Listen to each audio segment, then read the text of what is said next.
preguntas que nacen de la curiosidad. Hay preguntas que nacen de la curiosidad.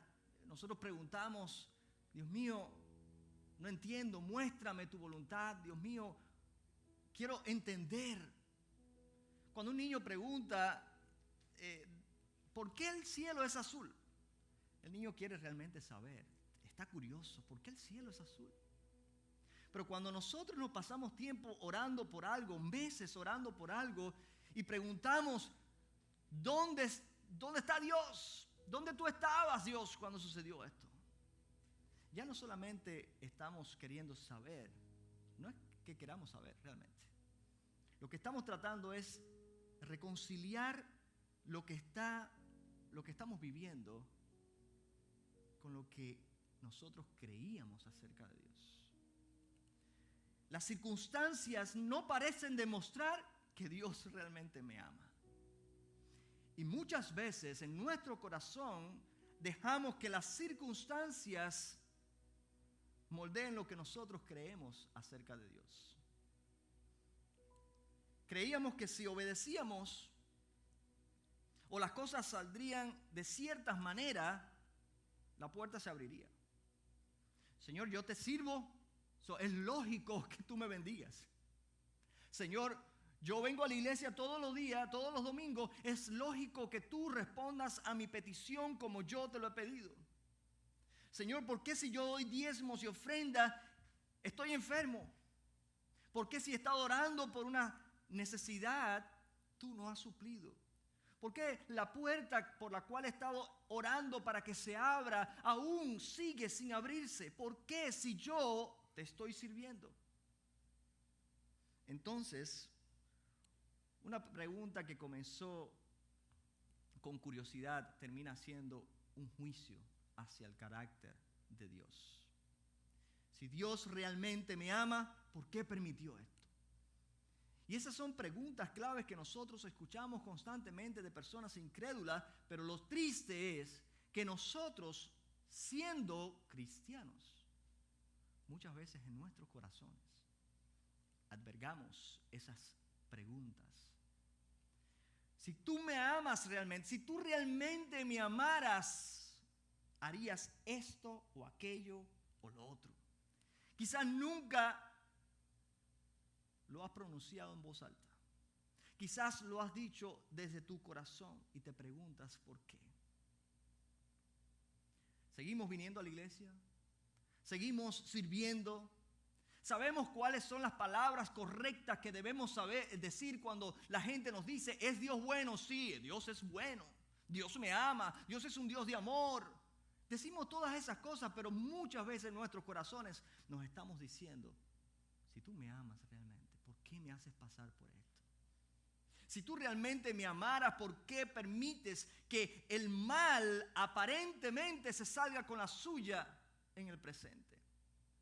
El problema no es que el dolor nos haga preguntar, pero existe una diferencia entre llevar nuestras preguntas a Dios y permitir que nuestras preguntas dicten quién es Dios. Una cosa es que tú le preguntes a Dios, que te expreses con Dios sinceramente. Dios, no entiendo.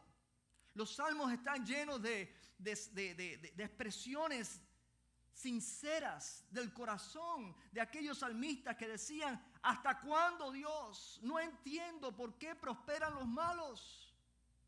Eso es sincero, eso es ser sincero. Pero es muy diferente cuando tú permites que tus preocupaciones, que tus circunstancias dicten en tu corazón quién es Dios. Fíjense, vamos a leer lo que Malaquías le dice a su pueblo, al pueblo de Dios nuevamente. Porque ese es el conflicto con que comienza Malaquías. Profecía de la palabra de Jehová contra Israel por medio de Malaquías. Y yo os he amado, dice Jehová, y dijisteis, ¿en qué nos amaste?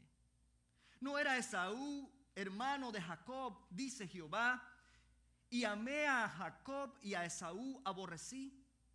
y convertí sus montes en desolación y abandoné su heredad para los chacales del desierto. Cuando Edom dijere, nos hemos empobrecido, pero volveremos a edificar lo arruinado. Así ha dicho Jehová de los ejércitos, ellos edificarán y yo destruiré. Y les llamarán territorio de impiedad y pueblo contra el cual Jehová está indignado para siempre. Y vuestros ojos lo verán y diréis, sea Jehová engrandecido más allá de los límites de Israel. La primera declaración directa del Señor no es una acusación al pueblo de Israel. Dios tenía mucho que reclamarle al pueblo de Israel, pero la primera expresión, Él empieza diciéndole, yo os he amado.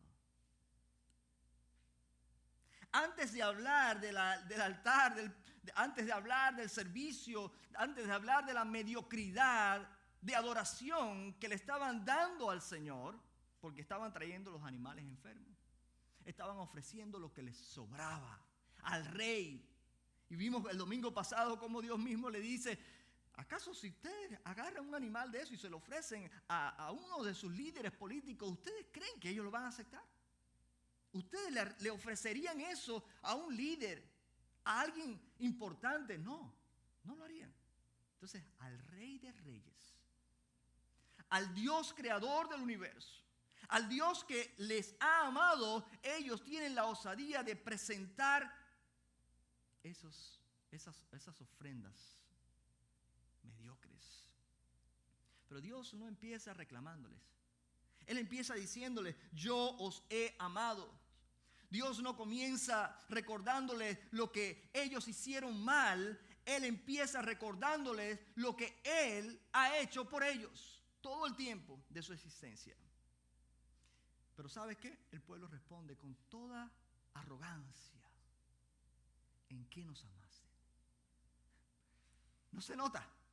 Yo no veo tu amor por ningún lado. ¿En qué nos amaste? Ellos nos dijeron, no entiendo tu amor.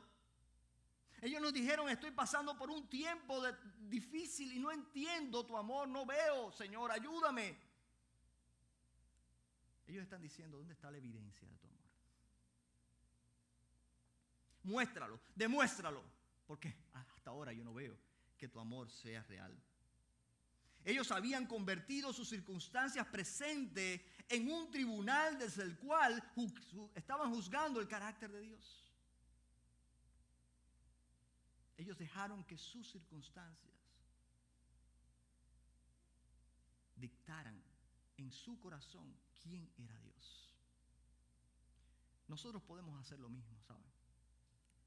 No podemos mirar a Israel como aquellos que ofendieron a Dios, aquellos que hicieron esto. No, nosotros cuando miramos a Israel tenemos que mirarnos en el espejo de Israel.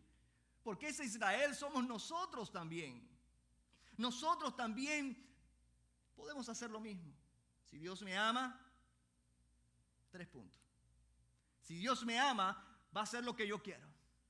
Si Dios me ama, va a hacer las cosas de acuerdo con mi tiempo, de acuerdo con mis prioridades, de acuerdo con mis pensamientos. Pero no siempre lo expresamos con claridad. En nuestro corazón muchas veces grita esto. Si Dios me amara. ¿Ustedes se recuerdan cuando Jesús fue tentado por Satanás en el desierto? Una de las cosas que el diablo le dijo, si Dios te ama, si eres hijo de Dios, ¿sabe? Tratando de hacerle dudar del amor y de su estatus como hijo de Dios. Malaquía nos muestra 2 direcciones hacia la que Dios hace mirar al pueblo para responderle a esa respuesta pregunta, ¿de dónde está tu amor?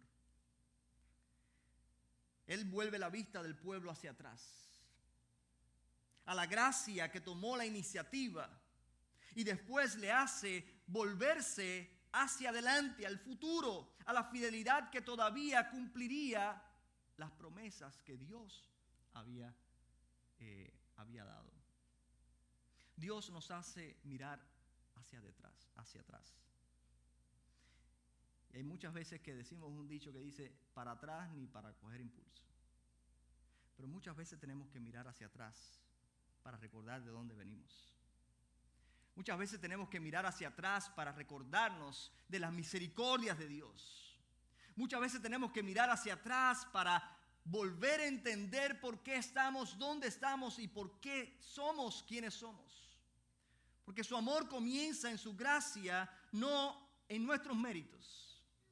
No en lo que hemos logrado por nosotros mismos. Así que Dios nos hace mirar hacia atrás para que nos acordemos de su gracia. Y fíjense lo que le dice al pueblo en los versículos 2 y 3. ¿No era Esaú hermano de Jacob? Dice Jehová. Y amé a Jacob y a Esaú aborrecí. Parece ser, esta no parece ser una respuesta, ¿sabe?, fácil de entender. No parece ser la respuesta que ellos esperaban, ¿verdad? Pero Dios les hace mirar hacia el origen mismo de la historia del pueblo de Israel. No era Esaú hermano de Jacob. Esaú y Jacob eran hermanos. Eran hijos de los mismos padres. De hecho, ellos eran parte del mismo embarazo. Pero Esaú nació primero y luego nació Jacob. Esaú era el primogénito. Según la cultura, el primogénito tenía ciertos privilegios en la familia. Pero Dios, en su manera soberana de hacer las cosas, Él amó a Jacob y a Esaú aborreció. No me pregunten por qué. La Biblia no dice por qué, pero Dios sabe por qué. Él amó a Jacob, y aborreció a Esaú. Esaú era el mayor, tenía esos privilegios. Pero Jacob no era el héroe de la historia. Jacob estaba muy lejos de ser aquel hombre íntegro que amaba a Dios. Él fue capaz de manipular, él fue capaz de mentir. Jacob era tan sinvergüenza como su hermano. Y Dios amó a Jacob y aborreció a Esaú antes de que ellos pudieran mostrar lo mejor de sí.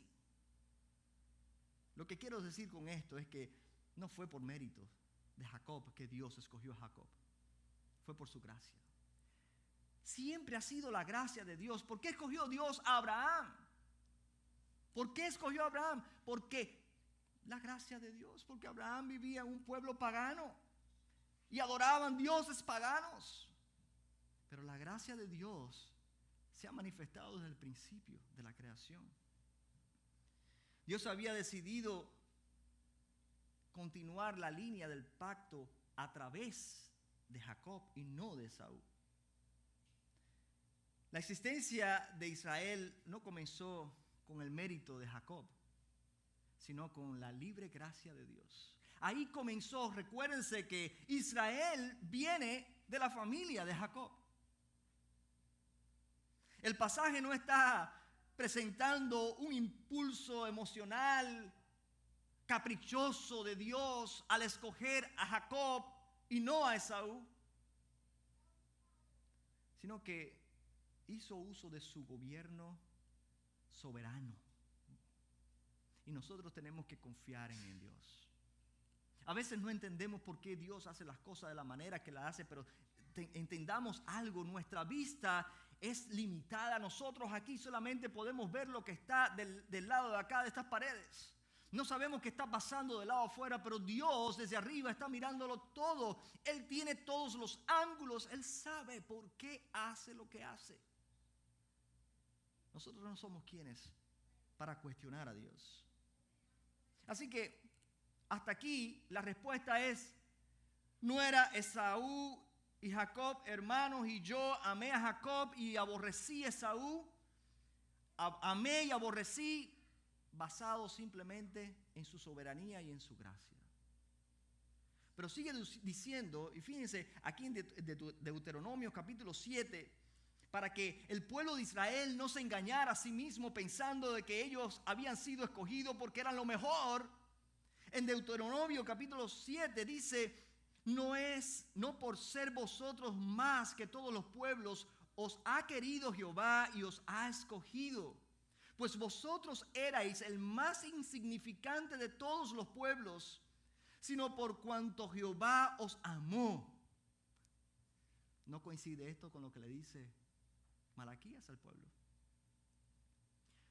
Sino porque Jehová os amó y quiso guardar el juramento que juró a vuestros padres. Deuteronomio 7, de 7 a 8. Lo amó no porque fueran numerosos, no porque fueran moralmente superiores, no porque hubieran hecho cosas que impresionaran a Dios, no porque pudieran ofrecerle algo que Él necesitara. Dios no necesita nada de nosotros. Dios puso su amor sobre ellos por gracia y permaneció fiel a su juramento hasta el fin. El pueblo estaba mirando una parte un episodio de la serie completa. Pero Dios le está mostrando el fin de la serie. Dios le mostró la película completa de su gracia. Miren hacia atrás y recuerden cómo fueron escogidos ustedes. Ellos miraban sus dificultades actuales. Ellos decían, ¿cómo es posible? Hemos regresado del exilio y las cosas no salieron como ellos esperaban. Tenían el templo, hacían su sacrificio, pero seguía la maldad. Parecía que la maldad seguía saliéndose con la suya. Dios ya no se manifestaba como se había manifestado antes. El pueblo esperaba algo que todavía no ocurría. Todavía estaban bajo el yugo de otro imperio. Y ellos decían, ¿qué pasa? Ellos miraban a otros pueblos y decían, mira cómo prosperan y nosotros aquí todavía, comparándose con otros. Dios los hizo mirar hacia atrás y recordar, ustedes existen como pueblo porque yo los amé. Los llamé cuando no podían reclamar ningún derecho. Los preservé a través de generaciones de infidelidades de ustedes. Los saqué de Egipto. Les di una tierra a ustedes y los he traído del exilio. Y como si fuera poco, ahora estoy en esta discusión con ustedes. ¿No hubiera sido más sencillo para Dios cerrar eso y acabar con ese pueblo? Pero Dios todavía está intentando comunicarse con su pueblo. Hermanos, cuando Dios nos confronta, y esto es una cosa que tenemos que entender, cuando Dios nos confronta es porque quiere hacer algo con nosotros, es porque está teniendo misericordia. Cuando Dios decidió acabar con Sodoma y Gomorra, ¿qué hizo? Mandó fuego del cielo y acabó. Pero cuando Dios quiso tener misericordia de Nínive, mandó un profeta para que se arrepintieran. Y Dios tuvo misericordia. Después tuvo que destruirlo de todas maneras. Pero Dios tuvo misericordia de ellos. La memoria de la gracia no elimina el dolor presente, y eso es cierto. La memoria de la gracia no elimina el dolor del presente, pero impide que el dolor reescriba toda nuestra historia con Dios. El sufrimiento no puede hacernos olvidar de la gracia de Dios. No podemos olvidar esas puertas que Dios abrió. No podemos olvidar esas oraciones que Dios respondió. No podemos olvidar aquellos momentos en los cuales Dios fue amplio en misericordia con nosotros. No podemos juzgar a Dios por lo que estamos viviendo hoy. Miren hacia atrás y recuérdense. Durante toda una tormenta, ustedes pueden ver las nubes ocultando el sol. Y pudiéramos mirar y decir, oh, el sol ya no está. Pero eso no es una realidad. La realidad es que las nubes están ocultando el sol, pero no quiere decir que el sol ya no exista. Muchas veces en medio de nuestras tormentas, en nuestras vidas, es como si estuviéramos viendo las nubes ocultando a Dios. ¿Dónde está Dios? Dios está ahí. En este momento quizás no lo ves, pero Dios está ahí. Las nubes pasarán y Dios se mostrará nuevamente y extenderá su mano de misericordia. Pero nosotros estamos viviendo en un tiempo y un espacio. Dios es amplio y tiene tiempo para hacer lo que Él quiere hacer. Y Él ha dicho a su pueblo cosas que ojo no vio ni oído, ha escuchado, ha subido al corazón del hombre. Son las cosas que Dios tiene preparado para los que le aman. No podemos olvidar sus promesas fieles por un momento, por un periodo difícil que estamos pasando. Hay temporadas en las que no percibimos con claridad lo que Dios está haciendo. Pero nuestra percepción limitada no puede convertirse en la medida final del amor de Dios. La fe no consiste en negar que hay nubes. La fe consiste en negarse a declarar que las nubes destruyeron el sol. Por eso, hermanos, recordar es una práctica, es una disciplina espiritual. Es por eso que se celebraba en el pueblo de Israel la Pascua. Esas eran maneras de recordar. Es por eso que los antiguos, cuando pasaban por un lugar y ocurría algo, tenían un encuentro con Dios especial y Dios les hablaba, ¿qué hacían? Levantaban un altar. Un altar que duraban generaciones y generaciones. Cuando pasaban esos padres con sus hijos por aquel lugar, sus hijos le preguntaban, ¿y qué pasó aquí? Y ellos podían contar la historia. Por eso es que celebraban las fiestas que celebraban, por eso celebraban la Pascua, por eso Dios instituyó ceremonias para ayudarles a ellos a recordar. Y Jesús hizo lo mismo. La cena del Señor. ¿Qué es el pan? ¿Qué es el vino? ¿Qué es el jugo de la vid? Son dos elementos que nos hacen recordar, que nos hacen mirar hacia atrás y recordar la gracia divina de Dios. Tal vez hoy necesitas hacer ese ejercicio. De hecho, lo vamos a hacer. No para obligarte a sentir una emoción que no sientes. Mira, tu problema es real y Dios no está tratando, ni nosotros debemos tratar de minimizar lo que estás viviendo. Los problemas son reales, las enfermedades son reales, las lágrimas son reales, son situaciones reales. Pero no podemos dejar que nuestras situaciones dicten lo que es Dios en nuestro corazón. No para obligarte a sentir una emoción que no tienes, sino para colocar tu dolor dentro de la historia general que Dios está escribiendo. Pregúntate, cuando te sientas así, ¿dónde te encontró Dios? Viaja un poquito en el tiempo. ¿Dónde te encontró Dios?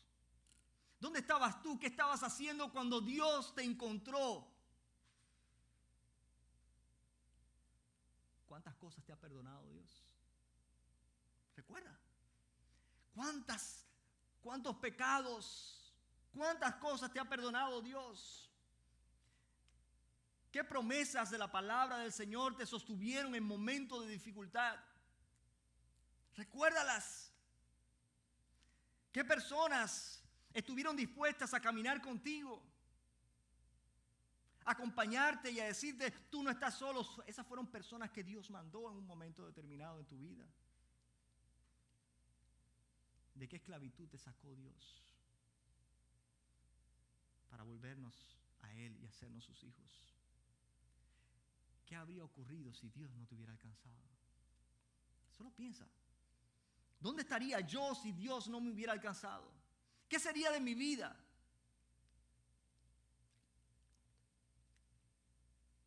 Haz una pausa y reflexiona. Para el creyente, esa mirada hacia atrás siempre nos lleva al Evangelio. Siempre que miramos hacia atrás, si queremos realmente cobrar ánimo, tenemos que pensar en el Evangelio. Efesios 2 dice que estábamos muertos en nuestros delitos y pecados. Esa era nuestra condición.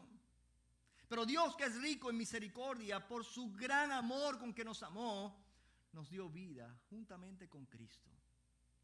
Estábamos muertos, pero Él nos dio vida juntamente con Cristo. Nuestra relación con Dios no comenzó el día que empezamos a demostrar lo buenos que somos. Nuestra relación con Dios no comenzó en aquel momento cuando estábamos libres de pecados. No, comenzó cuando estábamos muertos y Él nos dio vida. No fuimos recibidos porque logramos impresionar a Dios con nuestra manera de hablar, con nuestra religiosidad. No, sino porque Cristo hizo. Por lo que Cristo hizo, Él tomó nuestro lugar en la cruz. Eso fue lo que realmente nos dio entrada, acceso al Padre. Por eso cuando Satanás trate de acusarte y decirte que Dios no puede amarte con todo lo que ha hecho, Dios no puede amarte, debemos mirar hacia atrás. Su amor nunca comenzó como salario por nuestro desempeño. Jamás. Si hubiera comenzado por nuestros méritos, cada vez que nosotros fracasáramos, perdemos el amor de Dios. Cada vez que nosotros fracasamos, perdemos la salvación. Pero nuestra salvación no comenzó el rescate de Dios en mi vida, no comenzó por mi buen comportamiento. Y hay dos errores que nosotros cometemos muchas veces. A veces pensamos que o medimos el amor de Dios por nuestra comodidad. Si las cosas me salen bien, si estoy bien, ¿verdad? Es porque Dios está conmigo. Si las cosas no me salen como yo estoy esperando, o me escondo porque es Dios castigándome. Eso es lo que hemos aprendido con el tiempo. Un padre indiferente deja a sus hijos a la suerte, ¿verdad? Pero un padre que ama, disciplina a su hijo. Está cuidándolo a cada paso. Es como el pastor con las ovejitas, con la vara. Por aquí no, por aquí no, por aquí sí. Y a veces duele. No todo sufrimiento es porque Dios nos está disciplinando. Muchas veces simplemente es porque vivimos en un mundo caído, un mundo quebrantado, un mundo que está lleno de aflicciones. Jesús mismo le dijo: en el mundo tendréis aflicciones, mas confiad, yo he vencido al mundo. Cada situación, cada crisis que tenemos no es porque Dios nos está castigando, y hay veces que nosotros mismos nos ponemos a juzgar. Vemos a nuestros hermanos pasando por necesidad y decimos: ¿qué pecado habrá cometido? Y vamos a darle un sermón y decirle: arrepiéntete de tus pecados, porque Dios te está castigando. Así le dijeron a Job, sus amigos. Cuando más necesitaba el apoyo, sus amigos estaban haciendo un martillo para él. Un martillo. Hermanos, muchas veces el otro error que cometemos es medir el amor de Dios por nuestro desempeño. Cuando logramos ser fieles a Dios, cuando logramos hacer las cosas como a Dios le agrada, es porque Dios nos ama. En ese momento Dios nos ama. Pero si nosotros le fallamos a Dios, si nosotros no cumplimos nuestras promesas, si no oramos las veces que teníamos que orar, si no fuimos constantes leyendo la Biblia, pensamos que ya Dios no nos ama. En fin, medimos el amor de Dios por nuestro desempeño. Cuando el amor de Dios parezca lejano, mira hacia atrás. Cuando te esté pasando lo mismo que le pasó al pueblo de Israel, que estaban mirando, comparándose con otros, mira hacia atrás. No solamente a la semana pasada, no solamente al momento en que estás viviendo, mira hacia la gracia que te alcanzó. Mira hacia la cruz. Mira al Hijo de Dios entregándose por nuestros pecados. Y entonces podrás decir como Juan, primera de Juan 4:10. En esto consiste el amor, no en que nosotros hayamos amado a Dios, sino que Él nos amó a nosotros y envió a su Hijo en propiciación por nuestros pecados. Hermanos, el amor no comenzó contigo. El amor comenzó con Dios. Él nos amó. Por eso tu debilidad no puede sorprenderlo. Cuando tú fracasas, Dios sabía que tú ibas a fracasar. Él conoce tu debilidad. Él no se asombra cada vez que tú ni se escandalizas cuando haces algo que no debías hacer. Él se duele contigo. Él se identifica contigo. Él sabe, Él conoce tu fragilidad. Pero el pueblo necesitaba aprender también a esperar. Necesitaba aprender a esperar hasta el momento en que Dios cumpla sus promesas. Hay momentos de situaciones difíciles, pero Dios se va a manifestar en algún momento. El momento presente no era el final de la historia. Pero no solamente Dios hace mirar hacia atrás, hacia la gracia. Dios vuelve la mirada del pueblo de Israel hacia el futuro. Porque su amor comenzó en su gracia, pero termina en victoria. Su amor no nos deja sin cumplir sus promesas. Su amor no nos deja huérfanos. Su amor se manifiesta con nosotros. Su fidelidad hará visible su justicia y su grandeza en algún momento. En el tiempo de Dios. Para el tiempo de Dios hay una palabra que se usa y es kairos. No lo entendemos, el kairos de Dios. No lo entendemos. Pero Dios tiene un tiempo para cada cosa. Y no muchas veces vemos las cosas que anhelamos, que esperamos en el momento que nosotros deseamos. Muchas veces toma tiempo. Lo que Dios le responde al pueblo en Malaquías, el versículo 4, dice: cuando Edom dijere, nos hemos empobrecido, pero volveremos a edificar lo arruinado, así ha dicho Jehová de los ejércitos. Ellos edificarán y yo destruiré. Edom era el descendiente de Saúl. ¿Ok? Recuérdense lo que leímos al principio.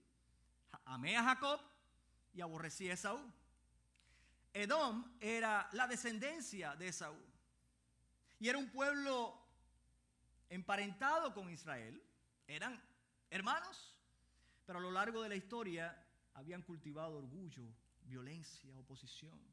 Incluso los profetas denunciaron cómo Edom se rió, se alegró de la caída de Jerusalén y trató de aprovecharse de la desgracia de su hermano.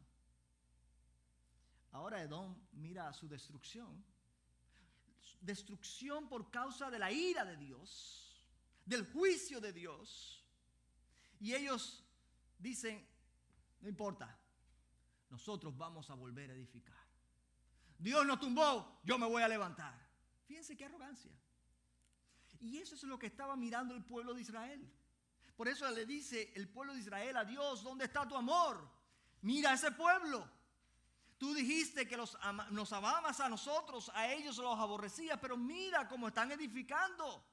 Mira cómo están prosperando. Mira cómo parece que la injusticia y la maldad está triunfando. ¿Dónde está Dios cuando suceden cosas malas? Pero eso era una parte de la historia, no era la historia completa. Ahora Dios le dice, le hace mirar hacia el futuro. Él le hace mirar hacia el futuro. Cuando ellos digan, volveremos a edificar, dice: ellos edificarán y yo destruiré. En sí misma, la reconstrucción no es algo malo. Lo que es malo es el orgullo con que el pueblo de Edom estaba expresándose. Edom nunca expresó arrepentimiento. No era arrepentimiento.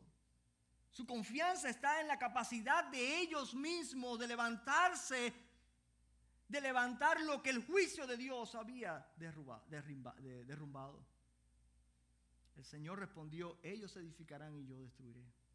El pueblo de Israel observaba al mundo y no podía entender cómo es posible que Dios permita que ellos prosperen.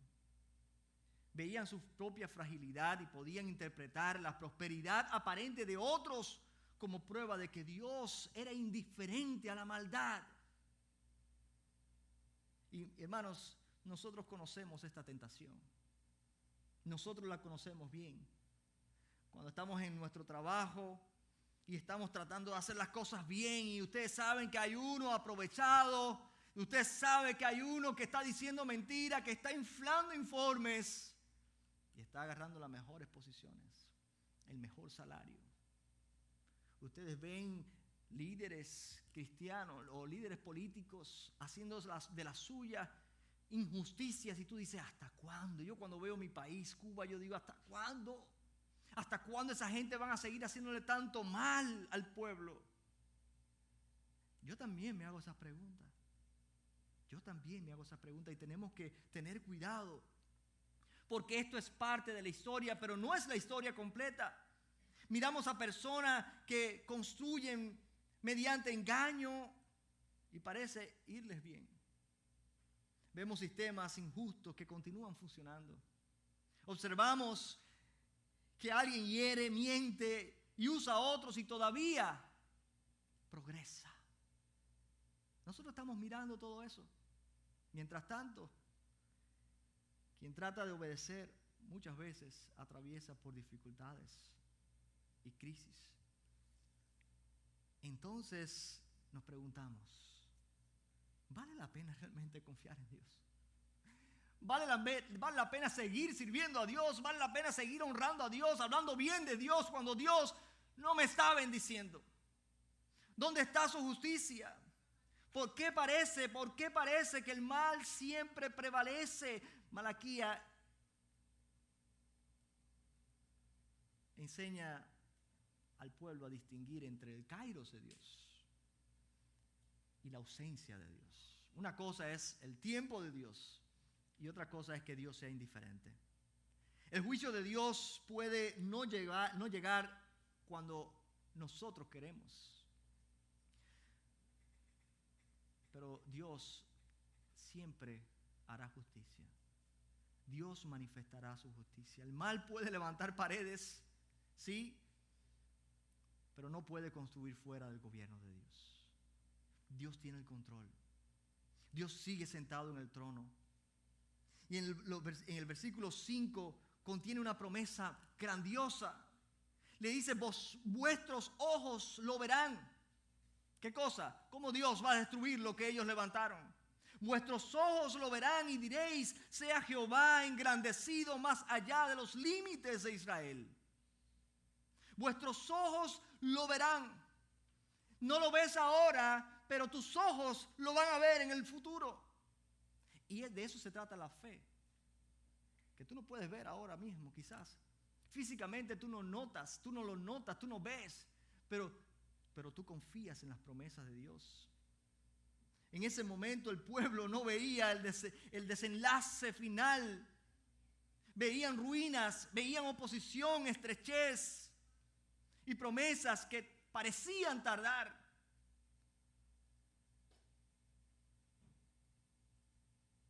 Les dio una palabra de esperanza, una palabra para el futuro. Vuestros ojos lo verán. Llegará el día en que verán su justicia manifestarse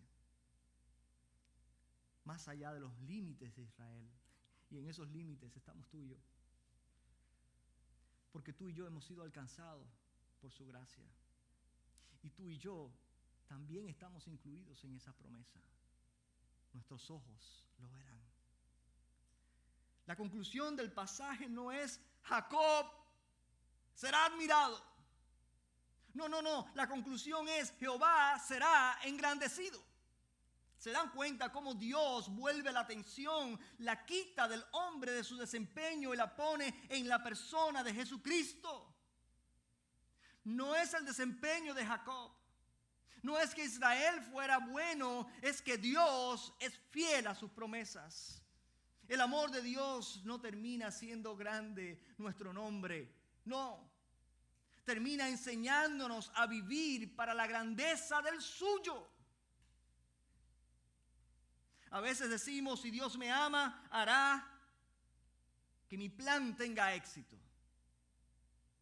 Pero Dios dice, te amo tanto que no puedo permitir que tu éxito sea el centro de tu vida. La fe cristiana vive entre lo que Dios hizo y entre lo que Dios hará. Tú y yo estamos en ese periodo. Cristo murió en la cruz y nos promete redención completa. Pero tú y yo nos encontramos aquí. Miramos hacia atrás y vemos la cruz, miramos hacia adelante y esperamos la resurrección de los muertos, la justicia perfecta y la renovación de todas las cosas. Y entre esos dos puntos nos encontramos nosotros. Atravesamos días en los que no comprendemos lo que pasa. Atravesamos días difíciles. Algunas oraciones recibirán respuestas, otras no. Ahora mismo. Algunas oraciones, algunas respuestas de Dios va a ser, tienes que esperar. Algunas respuestas de Dios van a ser no. Otras van a ser sí. Algunas injusticias serán expuestas en esta vida, pero otras injusticias no vas a ver la justicia de Dios quizás con tus propios ojos, pero eso no significa de que Dios no hará justicia. La esperanza bíblica nos permite decir, esto duele, sí, esto duele. Esto no debió ocurrir. Esto es injusto. No entiendo lo que Dios está haciendo y al mismo tiempo afirmar, pero este momento no es el juez final del amor de Dios. Y este capítulo no es el final de la historia. Ese es el significado de vuestros ojos lo verán. Cuando sabes que hay promesas que están por cumplirse, todavía tus ojos no lo ven, pero tu fe lo espera. Ese es el significado de vuestros ojos lo verán. Tal vez estás evaluando el amor de Dios desde el proceso que estás viviendo, desde la crisis que estás atravesando, desde tu incertidumbre, desde tu dolor profundo. Mira, si entraras en al cuarto de mi hija, cuando ella está pintando su cuadro, a veces se demora horas tratando de pintar su cuadro. Horas, y Gabriela, ¿qué hace? Aquí estoy, 3 horas, 4 horas, 5 horas. Tú entras a ese cuarto y tú ves tremendo reguero, pintura por todos lados.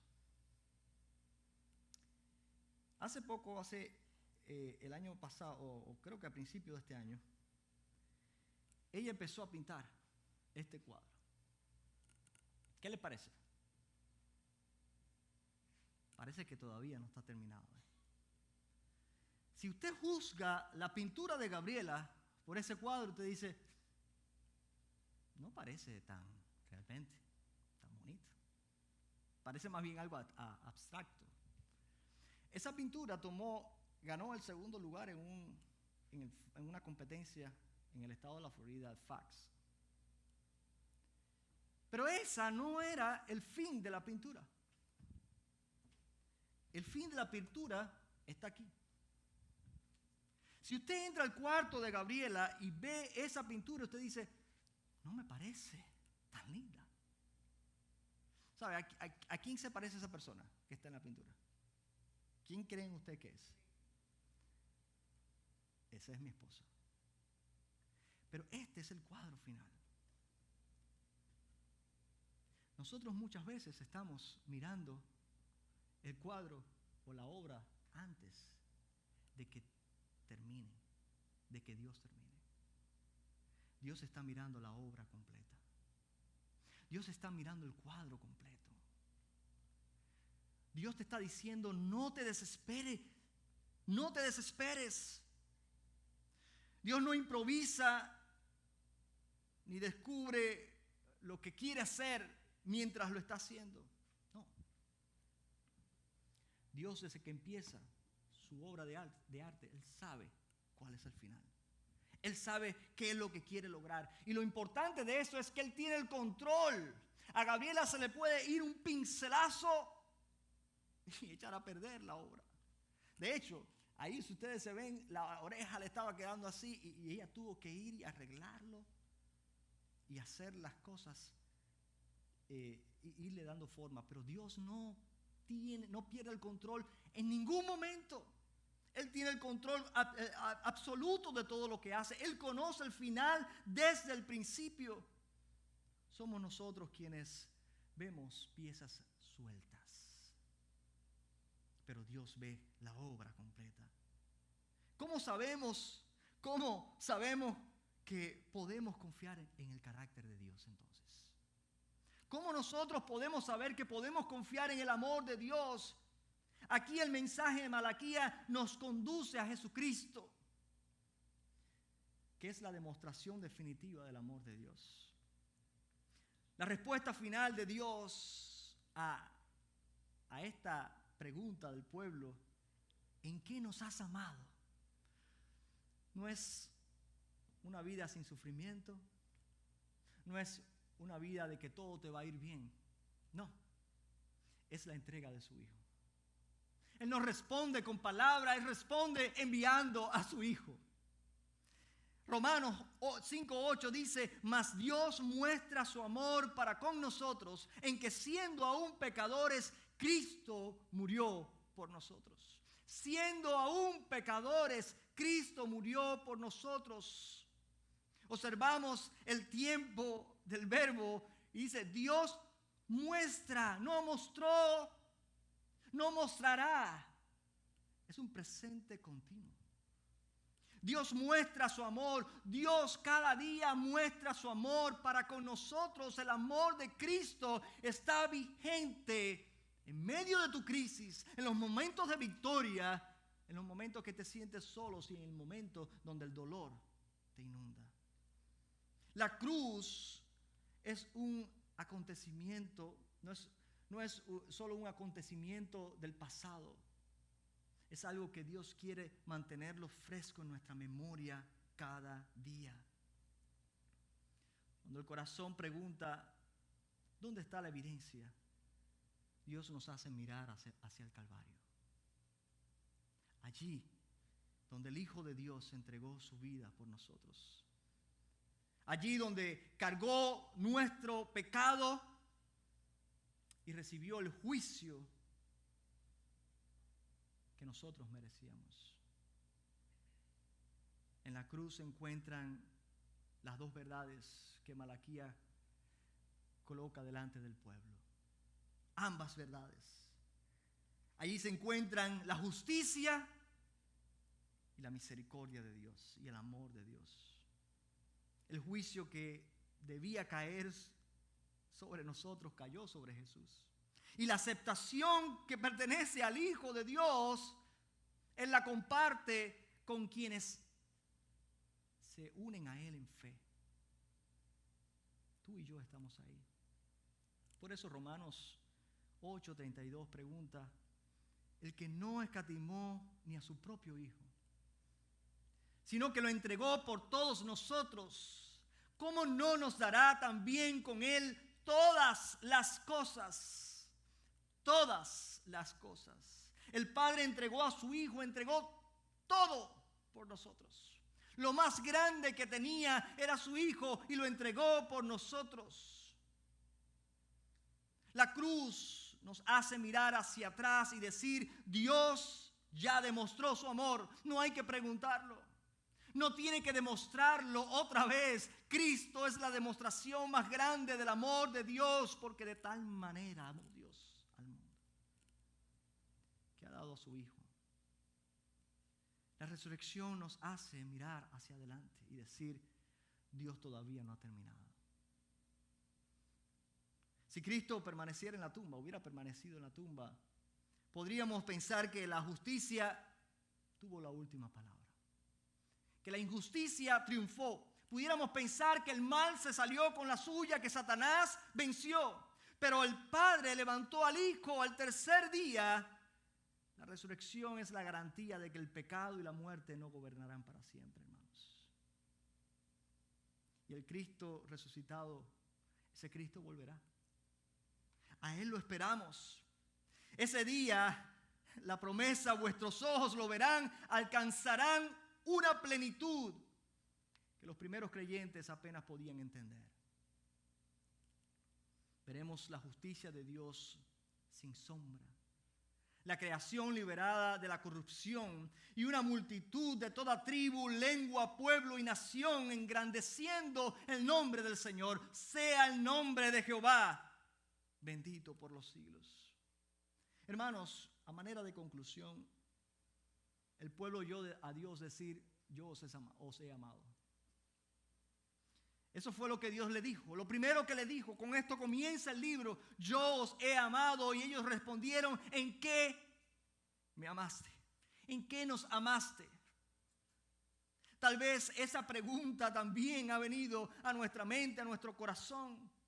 Quizás estás escondiéndola detrás de una sonrisa. Quizás cuando alguien te pregunta, ¿cómo estás? Yo estoy bien, en victoria, todo bien. Así respondemos siempre, porque si somos cristianos, todo debe estar bien. Pero quizás en tu corazón estás diciendo otra cosa. ¿Por qué no evitaste eso, Dios?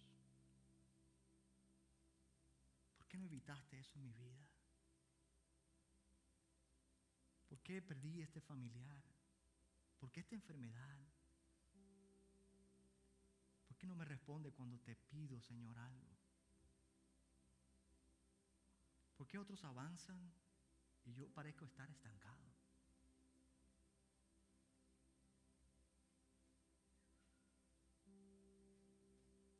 Malaquías hace al pueblo, mirar hacia atrás.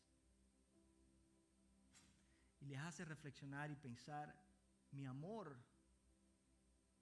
comenzó en mi gracia, no en tu desempeño, no en tu mérito. Yo los amé porque simplemente quise amarles. Y los hace mirar hacia adelante y decirles, mi fidelidad hará visible mi justicia y mi grandeza. Todo ojo lo verá en algún momento. Nosotros podemos mirar todavía la injusticia, podemos mirar las cosas que suceden, que pensamos Dios debería hacer algo. Nosotros podemos mirar todavía más claramente porque estamos de este lado de la cruz. Aquellos antiguos no podían entender lo que nosotros hoy entendemos. Y muchas veces nos encontramos en el mismo punto que se encuentran ellos. Cuando el amor de Dios parezca lejano, mira la evidencia que Él decidió darnos. Mira hacia atrás. Mira a Cristo entregado por ti. No cuando ya eras digno. No cuando ya habías dejado el pecado, sino aún siendo pecador. Mira hacia adelante. Mira a Cristo resucitado. Al Cristo que, así como le habéis visto irse, así mismo regresará. Tu historia no termina en la pérdida. Tu historia no termina en la espera. Tu historia no termina en medio de una enfermedad o en la injusticia. Tu historia no termina en la tumba. Mi pregunta para ti en esta tarde es, ¿Qué historia acerca de Dios has comenzado a creer por causa de tus circunstancias? ¿Qué historia se ha instalado en tu memoria por la cual juzgas a Dios? ¿En qué área de tu vida necesitas volver a recordar la gracia y aprender a esperar con paciencia en las promesas fieles de Dios? Si eres creyente, no tienes que fabricar una fe fingida. Todo está bien. No tienes que esconder tu sufrimiento, no tienes que esconder tus preguntas. Simplemente sé honesto, sé honesta delante de Dios, pero no juzgues a Dios por tus circunstancias. La seguridad no descansa en la fuerza con que tú sujetas a Cristo, sino en la fidelidad con que Cristo te sostiene a ti. Él ha prometido ser fiel hasta el final. Tú no tienes que sujetar a Cristo. Tú no tienes que defender el evangelio. Tú no tienes que defender la doctrina. Tú no tienes que defender la vida cristiana. Cristo hizo la obra y Él te sostiene a ti. Si todavía no has confiado personalmente en Jesús, entiende que tu mayor necesidad no es una vida sin problema. Hay personas que vienen a la iglesia porque quieren resolver su problema. Y nosotros muchas veces queremos orar por las necesidades de la gente. Sí, la mayor necesidad que tienen las personas es Cristo. Así que si todavía no le has dado tu vida a Cristo, quiero que sepa que Cristo murió, resucitó para recibir a pecadores que no pueden salvarse a sí mismos. Simplemente arrepiéntete de tus pecados. Confiésale a Él como tu Padre.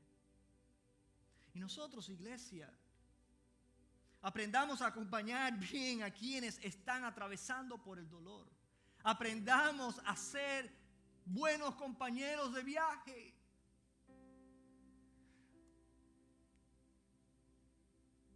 No le demos explicaciones rápidas a la gente que está en medio de su problema, crisis. No convirtamos cada lágrima en una lección inmediata. No usemos la verdad de la palabra de Dios como un bastón para golpear a las personas. La Biblia nos llama a llorar con los que lloran, a gozarnos con los que se gozan, a escucha sus preguntas, sus inquietudes. A veces lo que más necesita una persona es que estés ahí, que estés dispuesto a escuchar. A veces que lo que la persona necesita no es un consejo, necesita tu oído, tu presencia, tu brazo, tu abrazo. Oremos cuando no sepamos qué decir.